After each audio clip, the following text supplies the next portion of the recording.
In my business as a mortgage company, I see daily fee appraisals in which there's a disparity between property assessed value and the current tax assessed value. That disparity can be an extreme disadvantage to many homeowners if they were to have purchased their home and subsequently their values have gone down, yet their assessment has gone up. My campaign has been about fairness with the tax burden we citizens in Doña Ana County currently face. An assessment is one of those that actually can increase taxes without a vote. And so it is critical that we have a fair approach to it. You indicated that the state mandates that, and so it is the job of the assessor to, of course, enforce or apply it. But one of the other items that I think is critical and important is disseminating that information to the public in a way that's understanding, but also to promote the protest. That is an absolute necessary form in order to accurately assess residential property, commercial and personal, in our county. And so I support the processes and hope to improve for the benefit of the taxpayer. The cap law creates a lot of inequity in residential properties throughout Doña Ana County. It's a good law because it's a benefit to the taxpayer that has lived in their home. It's a very good law because it only allows their properties to increase at 3% per year instead of going up with the market at 20, 50%, 100% in some cases. Now, the problem with it is that it does create a lot of inequity, and so what we're doing is we're taking a good look at the cap law right now, and we've actually put a plan together to take to legislator in January through the assessor's affiliate to try and take the cap law and try to see what we can do with it. We want to assess, as an assessor, you want to assess property at its market value, at its full market value. So we're looking at an option to actually take and put the cap where it belongs, at the tax level, instead of at the assessed value level. Because what happens is it gives you a false valuation. You don't get the true valuation of what market is. Now, to answer your question specifically about, there was a portion in there where you were asking about the taxpayers. How do we let them know, I guess, on the increases? Bottom line, what happens is that typically our values, we look at the market. We look at the market for the year, and then what we do is we take the replacement cost of the residents. And typically, even though the market is coming down, that 3% cap has been so minimal that they haven't reached market value. And this is the piece where we have to educate the public a little bit more. We've done it through some of the flyers, some of the magazines, through title companies. So we've already started to educate the taxpayer on the effect of the cap law.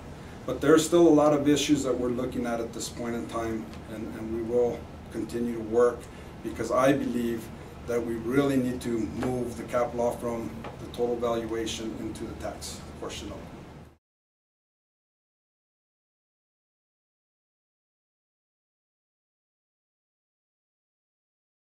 The appeals process does currently give them a fair opportunity to dispute their value. We try to advertise it. It is required by regulation to advertise it, and so we do that. But we take it a step further and we send a mailer with the notice of value, giving them the information they need to protest their value. We also visit the communities like Hatch, Sunland Park, Chaparral. We go independently and visit with these communities in order for us to better educate them and help them protest the value. The office in the past, would fight value protests. I encourage them, and I have been in the front office during the protest season to try to explain valuation problems to homeowners. Now, if they bring me a settlement statement, or if they bring me closing statements or appraisals, we'd be more than happy to adjust their values if it meets the criteria of the regulations. And we've taken a step further where we actually are entering all the sales listings so that we can see where we are from a valuation standpoint against what the market is telling us, what people are asking for their homes. And right now, when we do the comparison, 85% of our valuations fall below the asking price of the home. So I feel that we're doing a great job in handling that, but the valuation protest is something that I encourage, and it's something that I will push for taxpayers to come out and visit with us. In principle, the protest procedure is favorable to the consumer or the taxpayer because they come in and they get an explanation. Unfortunately, the complexity of appraisals, it's all in the interpretation, or better yet, the information that is given. In a protest, and many of the folks that I've talked to either don't know how to protest even with the items that he has addressed. So I feel there's room for improvement in notifying the public on how to protest. But more importantly, the burden that is placed on the taxpayer to meet those guidelines, I believe, is where most of the problems fall. Consumers don't know, or taxpayers don't know how to do it, what information to bring, what they should have, or how to do it.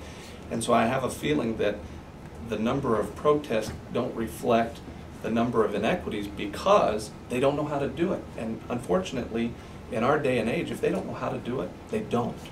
And so I want to encourage the process, but also improve the technology. Being in the mortgage business, investors have it at their discretion. They know in real time what values are, what markets are doing, and I feel that that information, that technology is available, and certainly available, and I think almost a requirement of assessor's office, that I would make sure that we have the most contemporary, up-to-date information available so that you are able to give good information, but also to be able to back up the decision with good current information, not necessarily he said, she said scenario.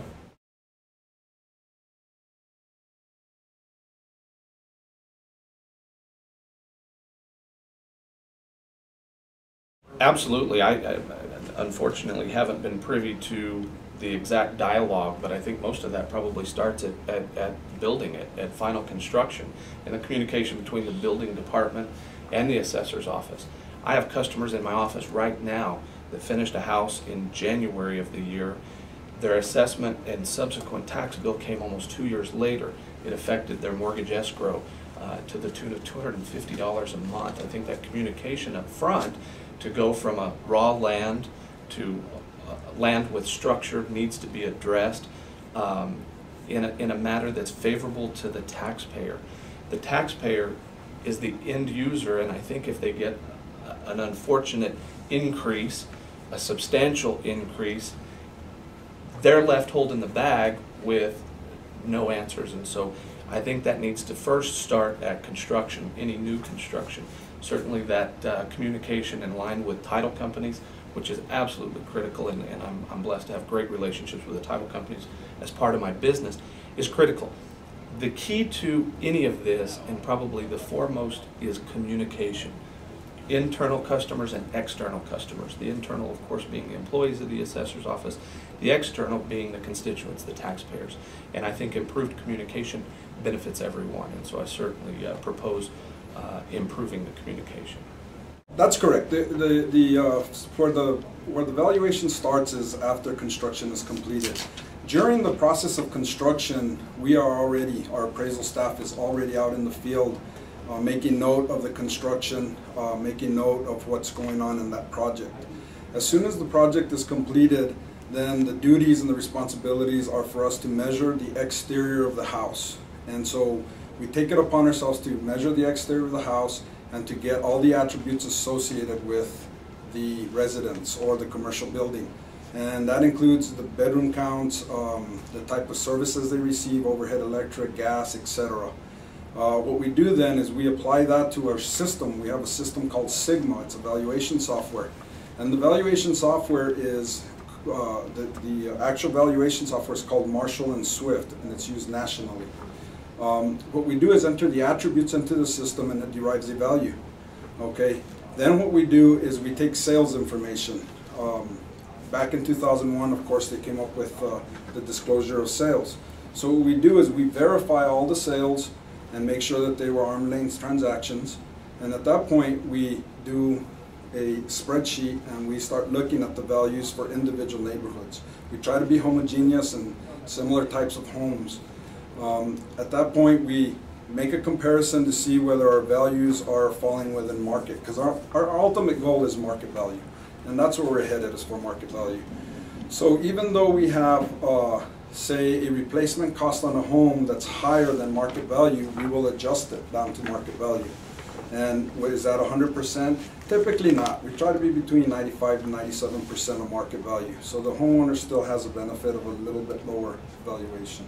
And for the purposes of the videotape, you work in the assessor's office? Yes, now, sir. I'm the what chief role? deputy assessor, and I have been for the last 8 years. Okay.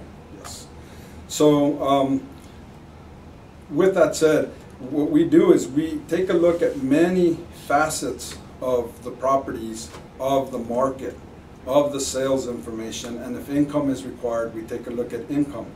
And that is how we develop our valuations. Now, our sales ratio statewide is one of the best in the state. It's actually the best in the state, and it came in at about 95% this year. Typically, we're right around 97%. So, is there room for improvement? There is always room for improvement, and the biggest part that I want to implement in the office is education.